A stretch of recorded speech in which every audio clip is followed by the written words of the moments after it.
حق تقاته ولا تموتن الا وانتم مسلمون۔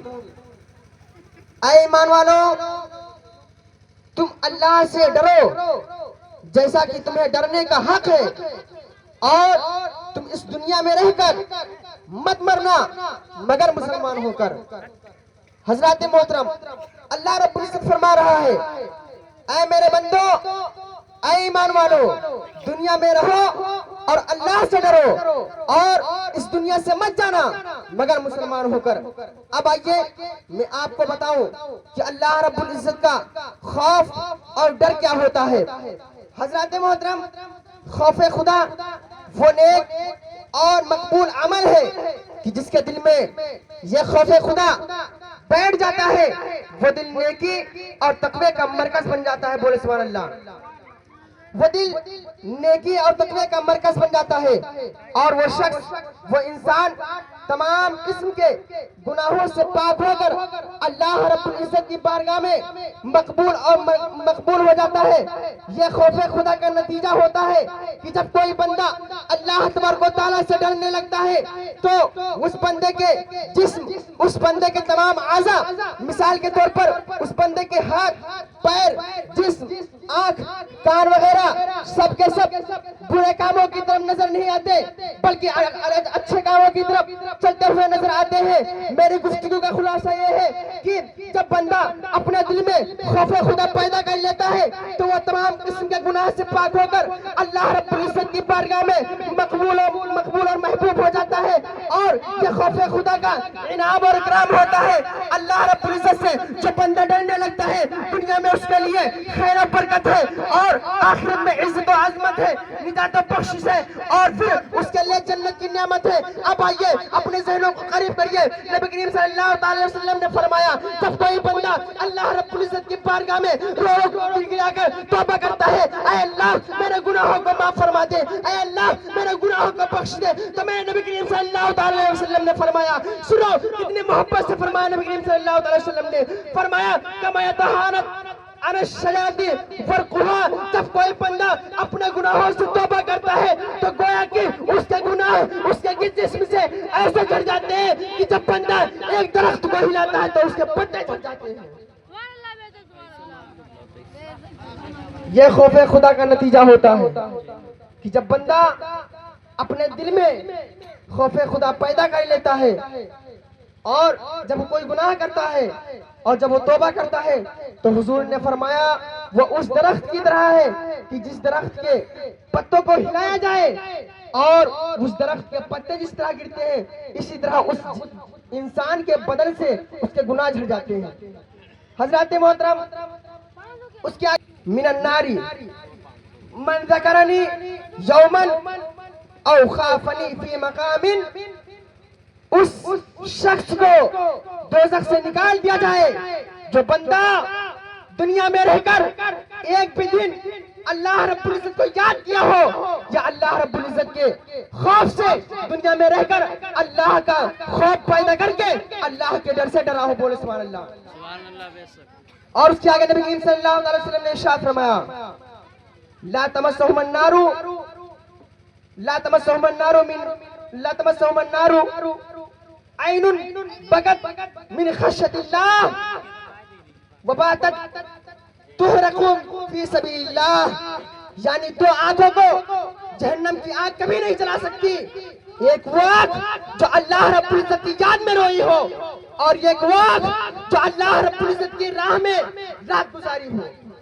اس کے آگے نبی کریم صلی اللہ علیہ وسلم نے ارشاد فرمایا، حضرت ابو امامہ رضی اللہ تعالیٰ سے روایت ہے کہ حضور صلی اللہ علیہ وسلم نے فرمایا کہ اللہ رب العزت کو دو چیزوں سے زیادہ کوئی چیز زیادہ پسندیدہ نہیں ہے۔ سنیں، نبی نے فرمایا، قطرۃ دموع من خشیت اللہ وقطرۃ دم فی سبیل اللہ، ایک اللہ کی راہ میں بہنے والا آنسو اور ایک اللہ کی راہ میں بہنے والا خون۔ حضرات محترم، یہ خوف خدا کا نتیجہ ہوتا ہے۔ اب آئیے میں آپ کو خوف خدا آپ کے دل میں پیدا کرنے کے لیے آپ بھی اللہ سے ڈریں اور گناہوں سے اپنے توبہ کیا کریں۔ آئیے میں آپ کو ایک واقعہ بتاتا ہوں، اور یہ واقعہ حجت الاسلام امام محمد غزالی رضی اللہ تعالیٰ عنہ نے نقل کیا ہے. وہ فرماتے ہیں ایک عاشق تھا, ایک محبوب تھی. جب وہ عاشق اپنے محبوبہ سے پیار کرتا تھا, اتنے میں اسے پتا چلا کہ وہ عاشقہ قافلے کے ساتھ جنگل کی طرف روانہ ہو گیا ہے.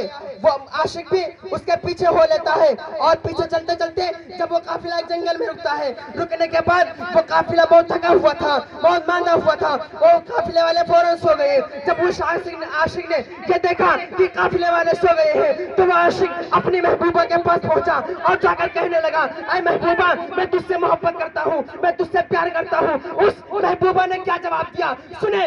اس محبوبہ نے کہا, اے میرے عاشق جا کر دیکھ کیا قافلے والے سو رہے ہیں. اب وہ بڑا خوش ہو گیا کہ اب تو میری محبوبہ مان گئی ہے. وہ عاشق فوراً گیا اور قافلے کا پوری طرف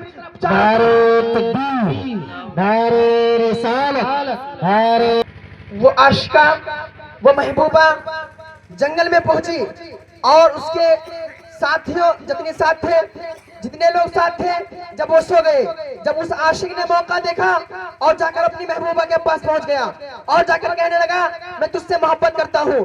جب اس عورت نے اتنا سنا, اس لڑکی نے اتنا سنا, تو وہ کہنے لگی جاؤ قافلے والوں کو دیکھو کہ وہ بھی سو رہے ہیں. اب وہ بڑا خوش ہو گیا کہ میری محبوبہ مجھ سے راضی ہو گئی ہے, میری محبوبہ نے میری بات مان لی. جب عاشق نے اتنی بات سنی, جا کر وہ فوراً قافلے کے چاروں طرف چکر لگاتا ہے, اور آنے کے بعد اپنی محبوبہ سے کہتا ہے کہ سارے قافلے والے سو گئے. اب اس عورت کا جواب سنو. وہ عورت کہتی ہے کہ اللہ رب العزت بھی سو رہا ہے. جب اس بندے نے اتنی بات سنی تو کہتا ہے نہیں, اللہ رب العزت نہیں سو رہا ہے. اللہ رب العزت تو وہ ہے جسے آنکھ تک نہیں آ سکتی. تو اس محبوبہ نے کہا سارے قافلے والے سو گئے تو کیا ہوا, میرا اللہ تو دیکھ رہا ہے. جب اس بندے نے اتنا سنا تو لوگ کہتے ہیں جب وہ مر گیا, مرنے کے بعد کسی کے خواب میں ایک دن آیا, اور جب آیا وہ تو کسی نے اس سے پوچھا کہ یہ تیرا قبر میں کیا حال ہے. تو وہ کہنے لگا جس دن میں نے اپنی محبوبہ سے یہ بات کہی تھی کہ میں تجھ سے پیار کرتا ہوں, اور جس دن اس نے میرے دل میں خوف خدا پیدا کر لیا تھا, جب میں اللہ رب العزت سے ڈرنے لگا, آج میرا نتیجہ یہ ہے کہ میں قبر میں ہوں. اور اسی دن کا بدلہ ہے کہ اللہ رب العزت نے میرے تمام گناہوں کو معاف کر دیا. سبحان اللہ. نعرہ تکبیر, نعرہ رسالت, مسلک اعلی حضرت, فیضان اعلی حضرت, نعرہ تکبیر, نعرہ رسالت. اور سنو, بروز قیامت جنتیوں کو جنت کی طرف لے جایا جائے گا. اور روایت میں آیا ہے, انوار البیان میں یہ بات لکھی ہوئی ہے کہ بروز قیامت امت محمدیہ کو جہنم کی طرف لے جایا جائے گا. اور جب امت محمدیہ کو جہنم کی طرف لے جایا جائے گا, جب لوگ یہ دیکھیں گے کہ نہیں, بروز قیامت امت محمدیہ کی طرف ایک جہنم کی آگ ان کے آگے ان کی طرف بڑھے گی, اور جب امت محمدیہ یہ دیکھے گی تو انہیں واسطہ دے گی, اے آگ ان نمازیوں کا واسطہ, ان صدقہ دینے والوں کا واسطہ, اے آگ تو واپس چلی جا. جب آگ اتنا سنے گی تو وہ آگ نہیں رکے گی بلکہ ان کی طرف آگے بڑھتی چلی آئے گی. اتنے میں حضرت جبرائیل علیہ السلام ایک لبریز, ایک بھرا ہوا پیالہ لائیں گے, اور نبی کریم صلی اللہ علیہ وسلم کے ہاتھ میں